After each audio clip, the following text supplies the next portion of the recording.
नमस्कार दोस्तों, मेरा नाम अनिल सोलंकी है। मेरे यूट्यूब मंच लाउड जाट वॉइस में आप सबका स्वागत है। दोस्तों, मैंने परसों जो वीडियो अपलोड किया था उसमें कुछ भाइयों के कमेंट आए हैं। उन कमेंट के ऊपर आज बात करते हैं। कुछ भाइयों ने बहुत ही घटिया कमेंट करे हैं, उनकी बात मैं नहीं करूंगा, लेकिन जो थोड़ा लॉजिक वाले कमेंट है उनकी बात ज़रूर करूंगा। एक राजपूत भाई ने कमेंट किया है कि भाई तू 21 जाट योद्धाओं के नाम बता दे तो हम तेरे को वॉरियर मान लेंगे। 21 क्या, मैं तो भाई 42 के भी बता दूंगा और 64 के भी बता दूंगा और 164 के भी बता दूंगा, लेकिन लोग कहेंगे कि बड़बोला आदमी है, बड़ी बड़ी बातें करता है। लेकिन आपका चैलेंज स्वीकार है, 21 योद्धाओं के नाम मैं बताऊंगा। लेकिन मैं आपको एक बात कहना चाहता हूँ कि कहते हैं ना, हम ही हम हैं तो क्या हम हैं, और तुम ही तुम हो तो क्या तुम हो। यही वो चीज़ है जो भाईचारे की दुश्मन है कि आप लोग दूसरे को कुछ समझते नहीं हो, दूसरे के इतिहास को आप कुछ समझते नहीं हो। आप लोगों का इतिहास पहले सब पढ़ते थे और सबका सीना गर्व से चौड़ा होता था। जो महाराणा प्रताप पूरे 100 करोड़ हिंदुओं के कवि, आराध्य देव थे, योद्धा थे, वॉरियर थे। आप लोगों ने ये जातिवादी बातें कर कर के उनको खाली अपनी जाति तक सीमित कर दिया है। नहीं तो सब उनको पढ़ते थे, सब उनको मानते थे। समस्या यहीं से पैदा होती है, जो सामंतवादी सोच है कि जो कुछ है हमारा है, इतिहास है तो हमारा है, वर्तमान है तो हमारा है, भविष्य है तो हमारा है, दूसरा कोई कुछ भी नहीं है। यहीं आके भाईचारा समाप्त हो जाता है। अब पहले ज़माना दूसरा था, लोग पढ़े लिखे नहीं थे, इसलिए लोगों को ज्ञान नहीं था। अब सब पढ़ लिख रहे हैं, अपना अपना इतिहास खोज रहे हैं, और समस्या वहीं से पैदा होती है। जब कोई दूसरी जाति का आदमी अपना इतिहास खोजता है, बताता है, तो आप लोग आकर उसको जलील करना शुरू कर देते हो। अगर गुजरों ने प्रतिहार मिहिर भोज गुजर का इतिहास ढूंढा तो आपने उस पर अपना दावा ठोक दिया। अगर यादवों ने भगवान कृष्ण को यादव बताया तो उस पर आपने अपना दावा ठोक दिया। ऐसे ही शिवाजी महाराज मराठा थे, लेकिन उसको भी आपने अपना बना लिया। महाराजा सूरजमल जाट थे, उसको भी आपने अपना बताने लगे।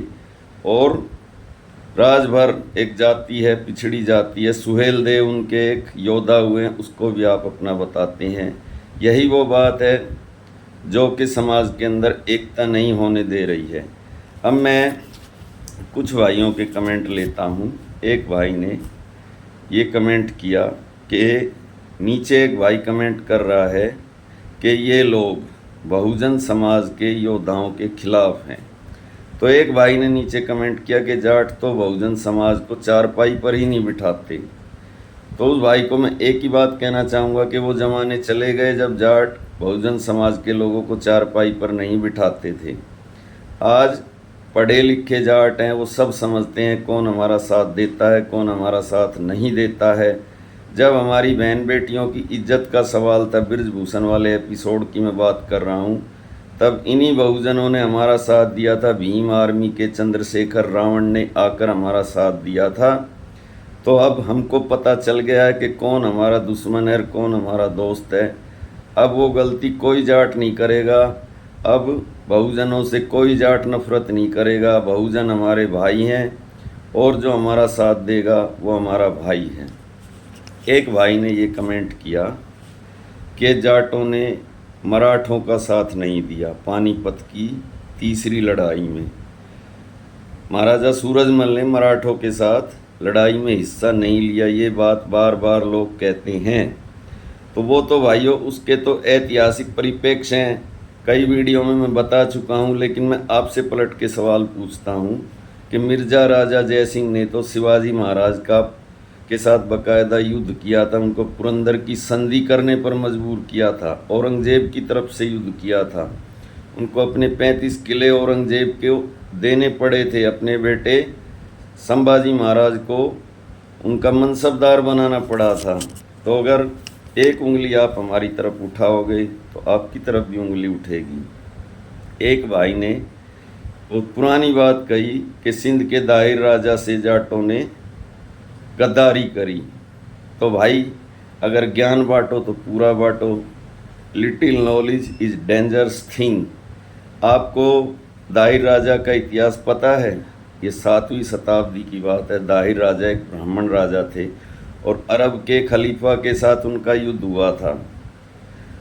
और देवल बंदरगाह के ऊपर जो दाहिर राजा थे उन्होंने पंचायती सेना से मदद मांगी थी तथा मोहना जाट और भानु गुजर ये पंचायती सेना के 2 योद्धा अपनी 70,000 की सेना लेकर दाहिर राजा की तरफ से इन्होंने अरबों के साथ युद्ध किया था तथा अरब के खलीफा के 2 सेनापति अब्दुल्ला और समतुल्ला को देवल बंदरगाह पर इन योद्धाओं ने मौत के घाट उतारा था तथा उसकी 90,000 की सेना को यहीं पर काट डाला था। 8,000 सैनिक अपनी जान बचाकर भागे थे। लेकिन समस्या कहाँ पर आकर पैदा हुई? समस्या यहाँ पर आकर पैदा हुई कि जब पंचायती सेना ने राजा मिहिर भोज को एक सलाह दी कि हमको अरब पर आक्रमण करना चाहिए, अब वो खलीफा कमज़ोर हो चुका है, तो तांत्रिक और ज्योतिषों के प्रभाव में आए हुए राजा को तांत्रिकों और ज्योतिषों ने ये सलाह दी कि पानी के रास्ते से सफ़र करना, सुनना, बहुत बहुत पुरानी बात बता रहा हूँ, सनातन धर्म के खिलाफ है। तो जो सिंध के राजा थे उनकी सलाह उन्होंने मान ली और उन्होंने अरब पर आक्रमण नहीं किया। उसके बाद में उन्होंने फिर दोबारा से आक्रमण किया और सिंध के दाहिर राजा को उन्होंने युद्ध में हरा दिया। ये इतिहास है सिंध के दाहिर राजा का। अब जो उस भाई ने मेरे को चैलेंज दिया था, उस चैलेंज को मैं स्वीकार करते हुए 21 जाट योद्धाओं के नाम बता देता हूँ। पूरा डिटेल बताऊंगा तो वीडियो लंबा हो जाएगा, लेकिन बताऊंगा ज़रूर मैं। सबसे पहला योद्धा गोकुला जाट है। इसके बारे में ये बात फैलाई जा रही है कि गोकुला जाट के मरने के बाद उसके बच्चों ने इस्लाम धर्म ग्रहण कर लिया। कितनी गिरी हुई बात है ये, जो भी भाई कह रहा है वो कितनी गिरी हुई बात कह रहा है। हमारे सनातन धर्म को बचाने के लिए जो सबसे बड़ा बलिदान माना जाता है वो गुरु तेग बहादुर जी का माना जाता है, जो 1675 के अंदर हुआ था। और गुरु तेग बहादुर जी से औरंगजेब ने एक ही बात कही थी। जब उनका बलिदान जिस दिन हुआ, उनसे एक ही बात कही थी कि ना तो तू जनेऊ पहनता है, ना तू तिलक लगाता है और ना ही तू चोटी रखता है, फिर इनके लिए, इन जनेऊधारियों के लिए अपनी जान देने पर क्यों तुला हुआ है? तो गुरु तेग बहादुर ने एक ही बात कही थी औरंगजेब को कि मेरी शरण में अगर कोई सताया हुआ मुसलमान भी आएगा तो उसके लिए भी जान देने को तैयार हूँ। उसके बाद में औरंगजेब ने आगे ये कहा था कि इस्लाम धर्म कबूलता है, तो गुरुजी ने मना कर दिया था। तब गुरुजी का सर धड़ से अलग किया गया था। ये बात है 1675 की। और गोकुला जाट का जो बलिदान है वो उनसे भी 5 साल पहले हुआ था आगरे के अंदर। और क्यों हुआ था? सनातन धर्म को बचाने के लिए, श्री कृष्ण मंदिर की रक्षा के लिए। और हिंदुओं पर जो जजिया टैक्स औरंगजेब ने लगाया था, उस जजिया टैक्स के खिलाफ। और गोकुला जाट का तो ऐसा इतिहास है कि रोंगटे खड़े करने वाला। जिस अब्दुल नबी, औरंगजेब के जिस कट्टर सुन्नी मुसलमान अब्दुल नबी की ड्यूटी लगाई गई थी हिंदुओं का धर्म परिवर्तन करने के लिए और श्री कृष्ण मंदिर को तोड़ने के लिए, उस अब्दुल नबी की हत्या सिहोरा गांव में गोकुला जाट ने करी थी। और औरंगजेब की छावनी में आग लगाने वाला भी गोकुला जाट था, सादाबाद की छावनी। और जब गोकुला जाट को गिरफ्तार करके औरंगजेब के सामने पेश किया गया तो औरंगजेब ने उससे भी यही कहा था कि वो धर्म बदलता है, इस्लाम धर्म ग्रहण करेगा। तो ये बात मैं नहीं कह रहा, इतिहासकार सतीश चंद्र पाल ने अपनी किताब में लिखी है। गोकुला ने उससे एक ही बात कही थी कि तू अपनी बहन की शादी मेरे से कर दे। मजाक उड़ाया था उसका, जब गोकुला का एक एक अंग काटा गया था। दूसरा योद्धा राजा राम जाट, जिसने 1688 में अकबर की कब्र खोद के उसकी हड्डियों का हिंदू रीति रिवाज से अंतिम संस्कार किया था, गोकुला का बदला लेने के लिए। तीसरा योद्धा जाट राजा चूड़ामन, जो मुगलों से टैक्स वसूलता था चौथा योद्धा राजा बदन सिंह, ये चूड़ामन का सगा भतीजा था और इसी ने भरतपुर राज्य की स्थापना करी थी तथा वृंदावन में मंदिर और डीग के किले का निर्माण भी इसी राजा ने करवाया था। पांचवा योद्धा उनका बेटा सूरजमल। सूरजमल के राज में हमारे देश के 12 जिले आते थे। आगरा, धौलपुर, मैनपुर, हाथरस, अलीगढ़, इटावा, मेरठ, रोहतक, मेवात, रेवाड़ी, गुड़गांव, मथुरा 80 युद्ध के विजेता थे। और सबसे बड़ी बात है कि उन्होंने अपने राज का जो भी विस्तार किया वो मुगलों की टेरिटरी में किया, जिसको खालिसा की जागीर कहा जाता था। राजपूतों से कभी कोई झगड़ा ही नहीं किया उन्होंने। और जब सवाई जय सिंह जयपुर के राजा की मृत्यु हुई तो उसके 2 बेटों ईश्वरी सिंह और माधो सिंह के बीच में जब सत्ता की लड़ाई हुई तो उन्होंने ईश्वरी सिंह का साथ दिया था। सारा राजपूताना माधो सिंह के साथ था और सूरजमल ईश्वरी सिंह के साथ था। और अपने मुंह में घोड़े की लगाम लेके, दोनों हाथों में तलवार लेके और तब युद्ध किया था और ईश्वरी सिंह को ही बिठाया जयपुर की गद्दी पर। उसके बाद छठा योद्धा राजा नाहर सिंह, जिसको 9 जनवरी 1857 को लाल किले के सामने फांसी दी थी अंग्रेजों ने। 1857 की क्रांति का नायक। और उसके साथ जो और 2 आदमियों को फांसी हुई उनके नाम थे गुलाब सिंह सैनी और भूरा वाल्मीकि।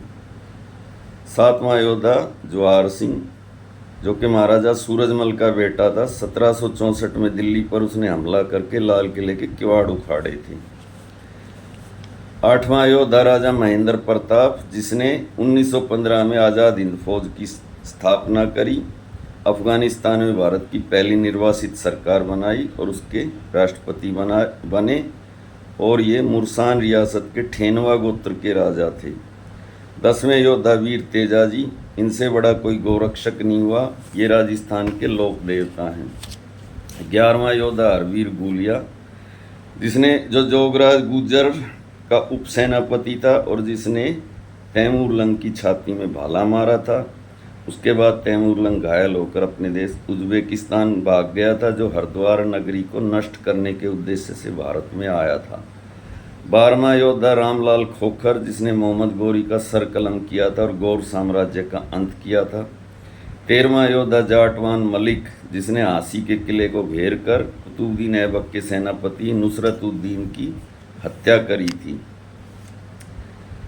14वां योद्धा बाबा श्यामल तोमर, जिसने 1857 की क्रांति में ईस्ट इंडिया कंपनी के खिलाफ लड़ते हुए अपनी जान दी थी। बिजरोल गांव बागपत का रहने वाला। 15वां योद्धा कुशाल सिंह दहिया, जिसने गुरु तेग बहादुर के शीश को आनंदपुर साहब तक पहुंचाने के लिए अपना शीश कटवाया था। और 16वां योद्धा हठी सिंह जाट, तोमर कुंतल वंश का मथुरा का शासक, जिसने 1688 में सौंक का युद्ध जीता, 1689 में बसवा का, 1694 में फिर सौंक का युद्ध, जो मुगलों से खिराज वसूलता था यानी टैक्स, और 1716 में मेवात को जीता। और 17वां योद्धा सरदार भगत सिंह, जिसको 23 मार्च 1931 को इस देश की आज़ादी की लड़ाई लड़ने के एवज में फांसी की सज़ा हुई, जिसने 17 दिसंबर 1928 को जॉन सैंडर्स की हत्या की और 8 अप्रैल 1929 को नेशनल असेंबली में बम फेंका। 18वां योद्धा करतार सिंह सराबा, जो ग्रेवाल गोत्र का जाट था और जिसको 11 नवंबर 1915 को 19 साल की उम्र में फांसी हुई।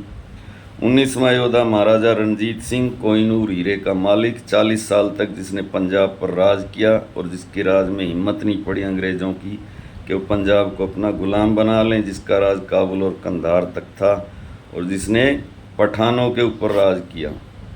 20वां योद्धा हरी सिंह नलवा, कसूर, अटक, सियालकोट, मुल्तान, कश्मीर, पेशावर, हजारा, जमरूद के युद्ध जीते और महाराजा रणजीत सिंह का सेनापति, कहते हैं जिसका खौफ आज भी अफगानियों के दिल में बैठा हुआ है। और 21वां जो योद्धा है वो है राजा मान सिंह। इसका 21 जनवरी 1985 को इसलिए इनकाउंटर हो गया था क्योंकि उस समय की कांग्रेस सरकार ने इनका झंडा इनके किले से उतार दिया था और इन्होंने हेलीकॉप्टर से टक्कर मार के जोंगा जीप से टक्कर मार के मुख्यमंत्री के हेलीकॉप्टर को तोड़ डाला था। तो मेरे भाइयों, मैं आपका भाई अनिल सोलंकी आज का वीडियो यहीं पर समाप्त करने की इजाज़त चाहता हूँ। वीडियो कैसा लगा कमेंट करके बताएं। वीडियो को ज़्यादा से ज़्यादा अपने ग्रुप में शेयर करें, लाइक करें, कमेंट करें। जो भाई अभी अभी मेरे चैनल से जुड़े हैं वो चैनल को सब्सक्राइब करें। धन्यवाद भाइयों, आपका दिन शुभ हो।